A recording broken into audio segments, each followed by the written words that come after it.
నమస్కారం. హలో స్వతంత్ర లైవ్ షోకి స్వాగతం. నేను మీ లావణ్య. ప్రస్తుత సమాజంలో మహిళలు అన్ని రంగాల్లోనూ పురుషులతో సమానంగా దూసుకుపోతున్నారు. ఆకాశంలో సగం కాదు, అన్నిట్లోనూ తామే అగ్రభాగమని నిరూపిస్తున్నారు. అయితే ఒకవైపు మహిళా సాధికారత గురించి గొప్పగా మాట్లాడుకుంటున్న తరుణంలోనే మరోవైపు వారు పనిచేసే చోట ఎదురవుతున్న వేధింపులు నాగరిక సమాజాన్ని తలదించుకునేలా చేస్తున్నాయి. సాధారణ ప్రైవేట్ ఆఫీస్ నుండి దేశంలోని అత్యున్నతమైన జాతీయ పోలీస్ అకాడమీ వరకు మహిళలకు రక్షణ కరువవుతుందా అనే అనుమానాలు రేకెత్తిస్తున్నాయి. ఇటీవల ట్రైనీ ఐపీఎస్ అధికారి ఉదయకృష్ణారెడ్డిపై తోటి మహిళా ఆఫీసర్ పెట్టిన లైంగిక వేధింపులు, బ్లాక్మెయిలింగ్ కేసు దేశవ్యాప్తంగా పెద్ద సంచలనం సృష్టించింది. అసలు మహిళలకు పని ప్రదేశాల్లో ఎలాంటి భద్రత ఉంది? ఆఫీసులో ఆడవారిపై జరిగే మానసిక, శారీరక ఇంకా లైంగిక దాడుల నుండి వారిని రక్షించడానికి భారతీయ చట్టాలు, బిఎన్ఎస్ ఇంకా పోస్ట్ చట్టాలు ఏం చెబుతున్నాయి? బాధితులు న్యాయం కోసం ఎవరిని ఆశ్రయించాలి? ఇలాంటి అనేక కీలక అంశాలపై మనకు చట్టపరమైన అవగాహన కల్పించడానికి ఈరోజు మనతో పాటు జూమ్ లైవ్లో ఉన్నారు ప్రముఖ సీనియర్ అడ్వకేట్ ఉప్పల లక్ష్మణరావు గారు. వారితో మాట్లాడి మరిన్ని వివరాలు తెలుసుకుందాం. హలో స్వతంత్ర లైవ్ షోకి స్వాగతం సార్. లక్ష్మణరావు గారు నమస్తే అండి. నేను అడ్వకేట్ కాదమ్మా, senior journalist. Okay okay senior journalist Lakshmanarao గారు నమస్తే అండి. ఓకే లక్ష్మణరావు గారు, ఇప్పుడు మనం ఉదాహరణకి చూసుకున్నట్లయితే, అంటే ప్రస్తుత పరిస్థితులు మనం చూసుకున్నట్లయితే ఉదయకృష్ణారెడ్డి గురించి కేసు ఇప్పుడు సంచలనం రేపుతుందని చెప్పుకోవచ్చు. సార్, ఒక పోలీస్ విభాగానికి ఆదర్శంగా నిలవాల్సిన జాతీయ పోలీస్ అకాడమీలోనే ఒక మహిళా ఐపీఎస్ అధికారికి ఇలాంటి వేధింపులు ఎదురవ్వడంపై మీ మొదటి స్పందన ఏంటి సార్? మహిళలను ఏ విధంగా వేధించినా కూడా అది తప్పే. ఖచ్చితంగా ఉమెన్ ప్రొటెక్షన్ యాక్ట్ ఏదైతే ఉందో చాలా బలమైన యాక్ట్. పోక్సో కింద కూడా కేసు రిజిస్టర్ అయిపోతే వాళ్ళ పరిస్థితి ఏంటి? అరెస్ట్ అయితే బెయిల్ కూడా రాదు. అయినప్పటికీ చట్టం అంత బలంగా ఉన్నప్పటికీ కూడా కొంతమంది అధికారంతోనో లేకపోతే ధనదాహంతోనో మహిళలను వేధిస్తున్నారు ఇంకా సమాజం. ఆ కోవకు చెందినవాడు ఈ పోలీస్ అధికారి కాబట్టి అతను కూడా ఐపీఎస్ ట్రైనింగ్ లో ఉన్నాడు, ఆమె కూడా ట్రైనింగ్ లో ఉంది. అయినా కూడా తనతో సమానమైనటువంటి మహిళ అయినా కూడా తనతో సమానమైనటువంటి ఉద్యోగంలో ఆమె ఉన్నప్పుడు కొంచెమైనా తను ఆమెను గౌరవించాలి అనేది ఉండాలి కదా. ఇప్పుడు ఏం చెప్తున్నాడు, తను ఏదో ఆత్మహత్య అని నాటకం ఆడాడు, ఏదో లెటర్ రాశాడు అన్నాడు. ఆ లెటర్ లో ఏం చెప్తున్నాడు, ఆమెకు మ్యారేజ్ అయిపోయినా కూడా సంవత్సరం నుంచి రిలేషన్షిప్ లో నాతో ఉన్నది అని ఇంకా పరువు తీస్తున్నాడు ఆమె. మరి అది ఎంత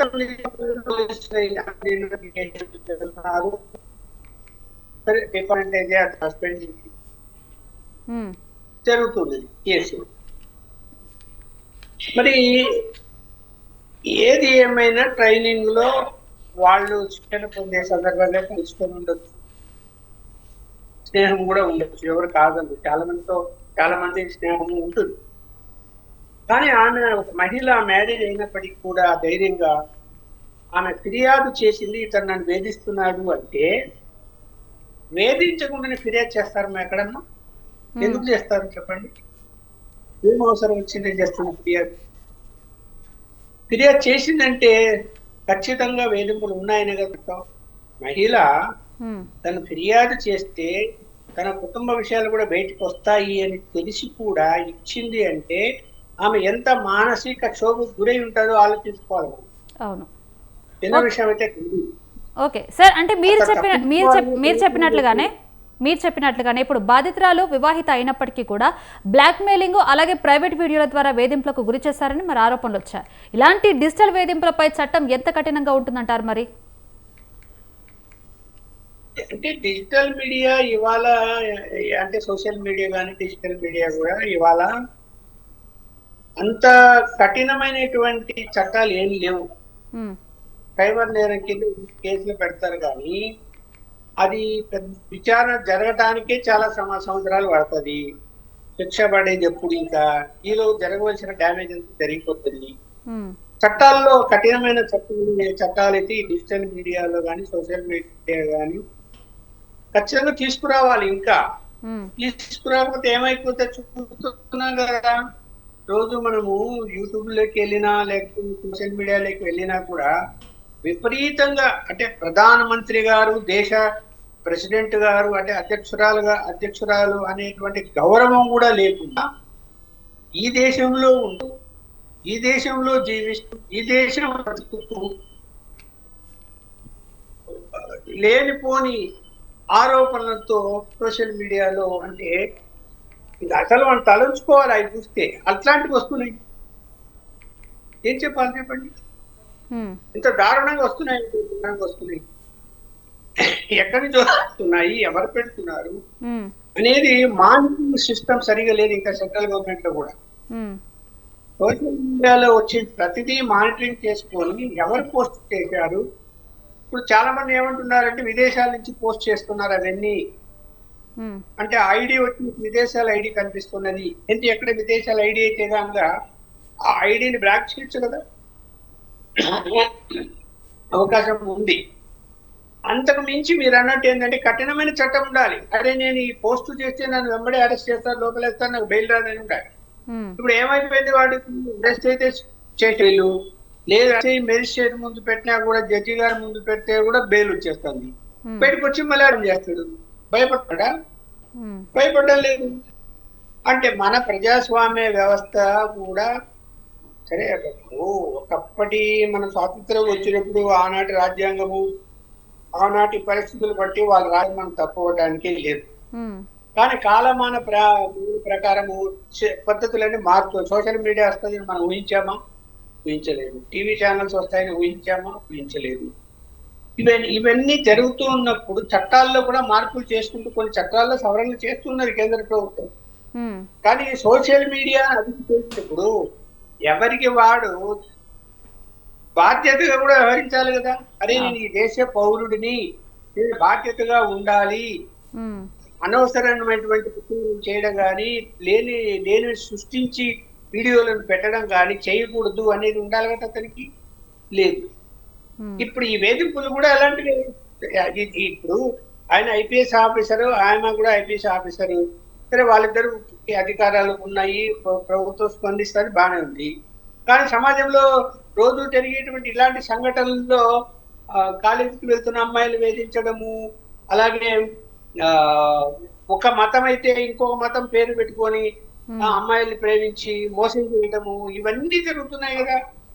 జరుగుతూ ఉన్నప్పుడు ఎవరు తల్లిదండ్రులు కూడా బాధ్యత వహించడం లేదు. పిల్లలు ఎలా వెళ్తున్నారు, ఎక్కడికి వెళ్తున్నారు, ఏం చేస్తున్నారు అని చెప్పి.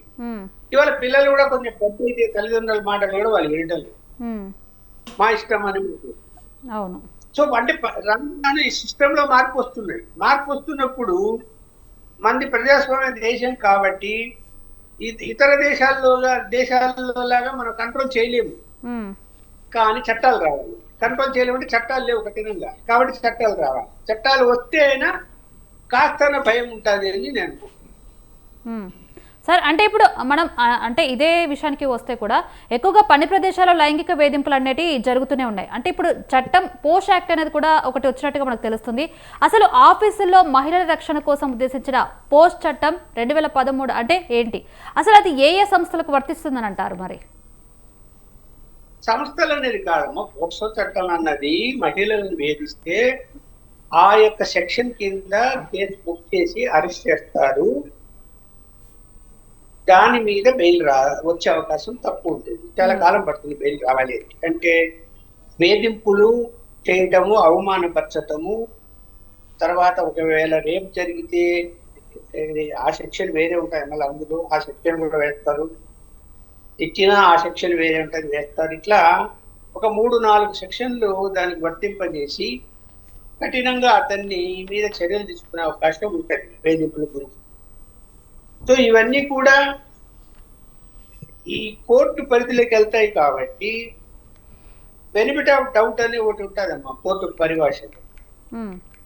ఏమో ఆ మహిళ తను ఇతను వేధించినప్పటికి కూడా వేధించినట్టు కేసు పెట్టిందేమో, మరి ఆధారాలు ఎక్కడ ఉన్నాయి, ఏమున్నాయి వేధించినట్టు, ఇవన్నీ కూడా కోర్టులో చర్చకు వస్తాయి. చర్చకు వచ్చినప్పుడు సరైనటువంటి రిపోర్టు పోలీసులు సబ్మిట్ చేయకపోతే అతనికి బెయిల్ వస్తుంది, బెయిల్ మీద వెళ్ళిపోతుంది. అది కూడా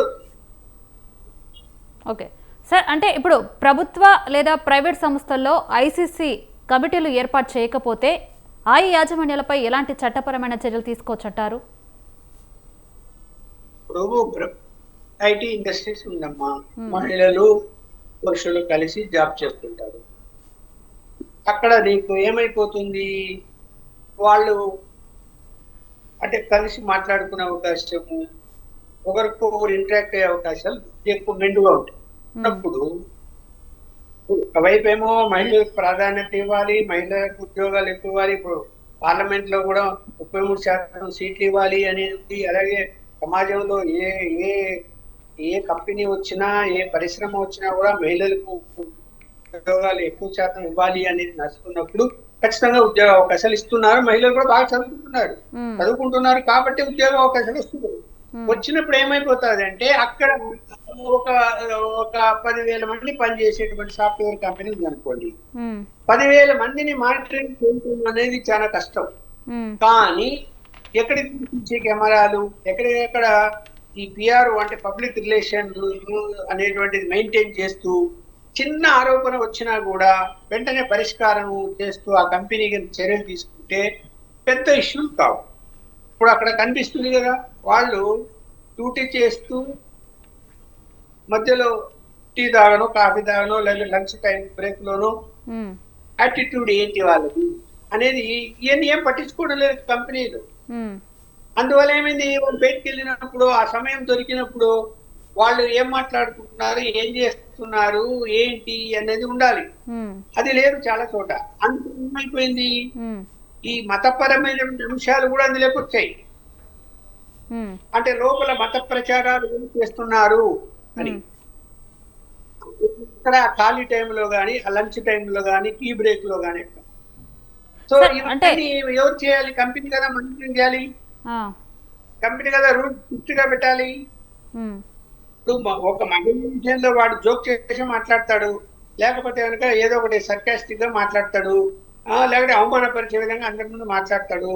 వెంటనే కంపెనీ ఏం చర్యలు తీసుకుంటుంది? అది చూసి చూడనట్టు ఉన్నది అనేది కదా ఇప్పుడు ఆరోపణలు కంపెనీలు. సార్ అంటే ఓకే సార్, అంటే ఈ మధ్య కాలంలో మనం కేవలం శారీరక వేధింపులే కాకుండా ఆఫీసులో మాటల ద్వారా లేదా ఇన్స్టాగ్రామ్ కావచ్చు, వాట్సాప్ వంటి సోషల్ మీడియా ద్వారా కూడా వేధించడానికి కూడా మనం లైంగిక వేధింపులు కానీ చట్టం గుర్తిస్తుందంటారా? మరి చట్టం అసలు దీన్ని ఎలా తీసుకోవాల్సి అంటారు? అంటే చట్టం ఏం చెప్తుందమ్మా అంటే ఫిర్యాదు చేస్తేనే కేసు బుక్ అవుతుంది ఒకటి.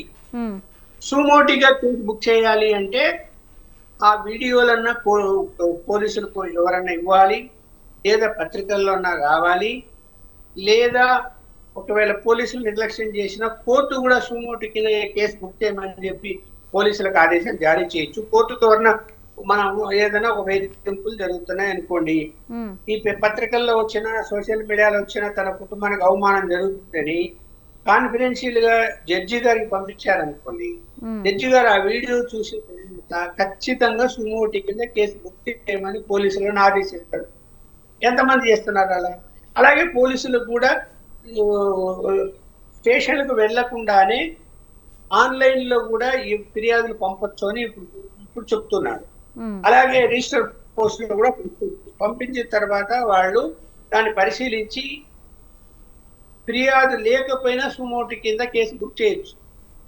తర్వాత మళ్ళీ ఫిర్యాదులు విచారణలు జరుగుతాయి. సో ఇప్పుడు మహిళలకు ఉపయోగించాలి కదా, కొంతమంది ఉపయోగించాలి. సమస్య వస్తుంది. అలా చేయటం వలన మన కుటుంబము విషయాలు బయటకు వస్తాయేమో, వస్తే మన పరువు పోతుందేమో. తల్లిదండ్రులు ఎక్కడో ఉంటారనుకోండి, ఇంట్లో వీళ్ళు సిటీలో ఉంటారనుకోండి, ఇక్కడ ఏదో జరిగింది అనుకోండి. కానీ ఇప్పుడు ఏమైపోతుంది, సోషల్ మీడియాలో ఎలాగో వాళ్ళ ఇప్పుడు ఆ స్టాఫే వాళ్ళ వీడియో వాళ్ళ ఫోటోలు సంపాదించుకొని ఇదిగో ఈమెను వేధింపులకు గురైంది ఈమె అని చెప్పి పెడుతున్నారు. లేదా సోషల్ మీడియాలో పెట్టచ్చా? పెట్టకూడదు కదా. ఆ మహిళల ఫోటో చూపించకూడదు కదా. చూపిస్తున్నారు కదా, తప్పు కదా. సుప్రీంకోర్టు వెరీ క్లియర్ గా చెప్పింది, మహిళల విషయంలో ఏదైనా అత్యాచారాలు జరిగినా, వేధింపులకు గురైనా కూడా ఉమ్, వాళ్ళ ఫోటోలు కానీ, వాళ్ళ పేరు కానీ, వాళ్ళ ఫ్యామిలీ వివరాలు కానీ ఉమ్, ప్రచురణ చేయవద్దు, టీవీలలో చూపించకూడదు, సోషల్ మీడియా కూడా రావట్లేదు. ఉమ్, ఆయన కూడా వస్తున్నాయి కదా అవి. అవును. ఎక్కడ కంట్రోల్ ఉంది?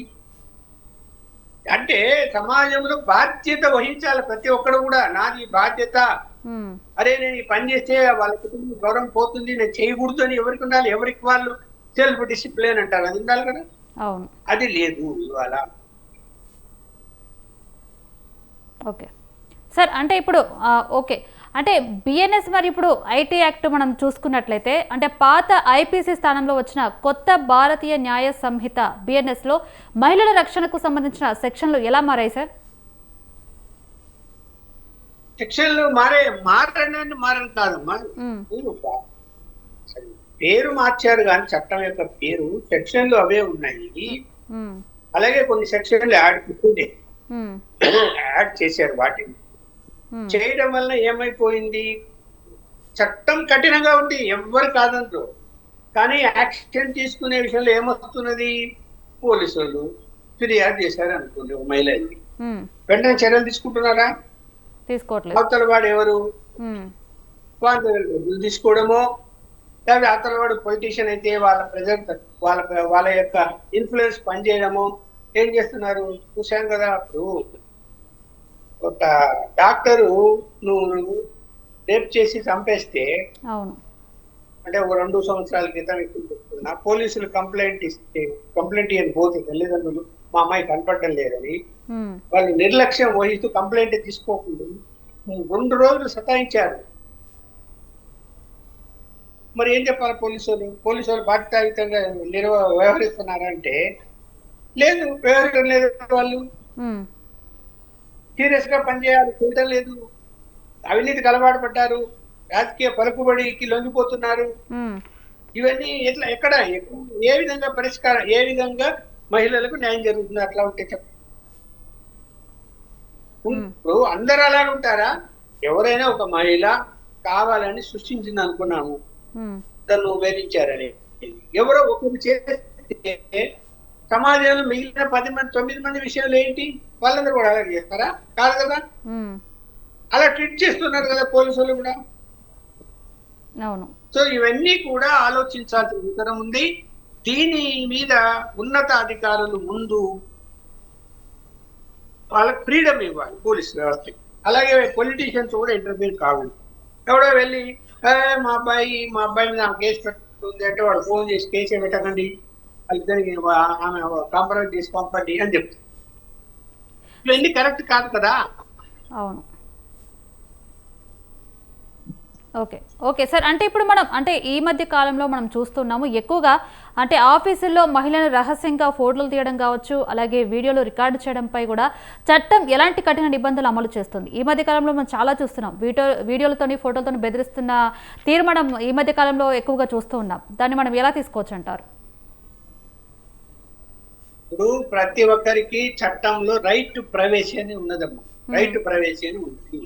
తాను ప్రైవేట్ గా ఉండేటువంటి హక్కు తనకు ఉంటుంది. రైట్ టు ప్రైవసీని ఎప్పుడు కూడా అది డిస్పోజ్ చేయకూడదు.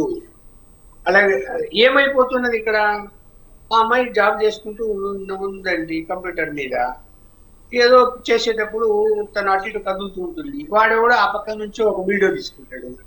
అలాగే లేదు ఆమె లేదు టాయిలెట్ రూమ్కి వెళ్ళిపోతుంది అంటే ఏం చేస్తున్నారు, టాయిలెట్ రూమ్ లో పైన సెల్ ఫోన్లు పెట్టేసి వీడియో తీస్తున్నారు. అలాగే డ్రెస్సింగ్ రూములు అంటే ఈ పెద్ద పెద్ద షాపులు మాల్లో కూడా కొన్ని చోట్ల జరిగాయి. ఇప్పుడు ఏం చేయాలంటే అలా చిన్న సంఘటన జరిగింది తెలిసినా కూడా కఠిన చర్యలు తీసుకోవాలి. తీసుకుంటే అది కంట్రోల్ అయితే వస్తుంది. ఏమన్నా ఉద్యోగం పోతుందే, నేను తప్పు చేస్తే అని వాడు భయపడాలి. ఎవడు ఏమైపోతుంది, నువ్వు చూసుకోవాలి కదా, నువ్వు జాగ్రత్తగా ఉండాలి కదా అని మహిళల్ని అంటున్నారు కొన్ని చోట్ల మేనేజ్మెంట్. నీ జాగ్రత్తలు నువ్వు అంటారు. ఎలా ఉండగలుగుతారు? అలాగే బాధ్యత, అదే తన సహచరిని జాబ్ చేసుకుంటున్నది, వాళ్ళ కుటుంబ సమస్యలు ఏమున్నాయో జాబ్ చేస్తూ తల్లిదండ్రులను ఆమె పోషించవచ్చు. అనేక సమస్యలు ఉంటాయి ఆ కుటుంబంలో, అరే వాళ్ళను డిస్టర్బ్ చేయడం ఎందుకని బుద్ధి ఉండాలి కదా, జాబ్ చేసినటువంటి ఇతర వ్యక్తులకి ఈ పనులు చూసుకోవాలి కదా. ఏమైపోయిందంటే ఎక్కువ శాలరీ ఇవ్వడం, ఎంజాయ్మెంట్ అవ్వకపోవడము, అలాగే అనేక దురలవాట్లకు లోనైపోవడము చూస్తున్నాం. ఏం చెప్పాలి మరి? కఠినమైన చట్టాలు ఉండాలి కదా, మీరు అన్నట్టు ఉంటేనే కదా భయం అనేది వస్తుంది వాళ్ళకి. వాళ్ళంటనే ఉద్యోగం పీకేసి బయటికి పంపించేస్తే అప్పుడు తెలుస్తుంది. సార్ అంటే ఇప్పుడు ఉద్యోగం అన్నారు కాబట్టి ఒకటి నాకు గుర్తొచ్చింది సార్. అంటే ఉన్నతాధికారులు తమ అధికార బలాన్ని ఉపయోగించి కింది స్థాయి మహిళా ఉద్యోగులపై కూడా ఒత్తిడి తెస్తే మరి వారిపై చట్టం ఎలాంటి ప్రత్యేక చర్యలు తీసుకుంటుందంటారు? ఇప్పుడు చట్టంలో చూడమని, చట్టంలో లోపాలు ఉంటాయి, ఎవరు కాదని. కానీ నైతిక బాధ్యతలు, అలాగే సామాజిక బాధ్యత, ఇవి కూడా ఆలోచించారు కదా. ప్రతి ఒక్కరు చేస్తున్నారు, ఎంతమంది చేస్తున్నారు. అలాగే మహిళలు కూడా నేను అన్నాను, కానీ వాళ్ళు కూడా వాళ్ళ జాగ్రత్తలు వాళ్ళు తీసుకోవాలి. వాళ్ళు ఎలా ప్రవర్తించాలి, ఎలా ఉండాలి, సమాజంలో మనము ఎలా జీవించాలి అనేటువంటిది కూడా ఆలోచించుకోవాల్సిన అవసరం ఉంది. ఇవాళ చూస్తుంటే ఇప్పుడు ఒక వీడియో చూసేయాలి. ఇవాళ నిన్న ఢిల్లీలో ధర్నా జరిగింది. సరే, అది పెద్ద పేపర్ లీకేజీ చిన్న విషయం అయితే కాదు, దాని మీద చేస్తున్నారు. ఒక మహిళ సిగరెట్ అందులో మళ్ళీ టీవీ ఛానల్తో మాట్లాడతారు. సిగరెట్ ఏం సీరియస్నెస్ చెప్పండి? ఆ ఉద్యమం ఆ ధర్నాకు సీరియస్నెస్ అక్కడ కనిపిస్తుంది, అట్లా కనిపిస్తుంది అంటే మనం చూస్తే. మరి అలాంటి వాళ్ళు కూడా ఉన్నారు. ఓకే సార్, మనకు టైం తక్కువగా ఉండటం వల్ల మనము కంక్లూజింగ్ ఇచ్చేద్దాం సార్. ఒక 1 minute మీరు కొంచెం త్వరగా ఫినిష్ చేసేయండి సార్ దీన్ని.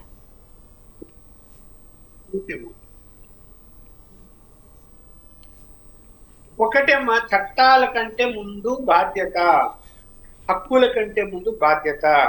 బాధ్యత అనేది ప్రతి ఒక్క పౌరుడు, ప్రతి ఒక్క సమాజంలో జీవించేటువంటి అందరూ కూడా ఫీల్ అయితే కనుక ఇలా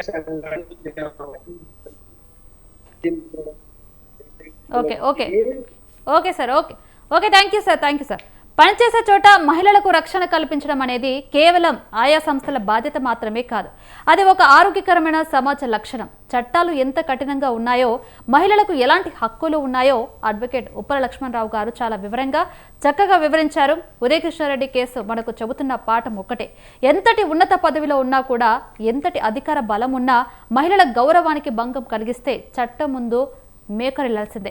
ఆఫీస్లో వేధింపులు ఎదుర్కొంటున్న మహిళలు నిశ్శబ్దాన్ని వీడి ధైర్యంగా ముందడుగు వేసి లీగల్ కమిటీలను లేదా పోలీసులను ఆశ్రయించాలని ఈ కార్యక్రమం ద్వారా కోరుకుంటున్నాం. ఈ ముఖ్యమైన అంశంపై మన షోకి వచ్చి, మన జూమ్ లైవ్లోకి వచ్చి విలువైన సమాచారాన్ని అందించినందుకు ఉప్పల లక్ష్మణరావు గారికి ప్రత్యేక ధన్యవాదాలు. Thank you sir. హలో స్వతంత్ర లైవ్ షోలో మరో అంశంతో రేపు మళ్ళీ కలుద్దాం. చూస్తూనే ఉండండి స్వతంత్ర టీవీ.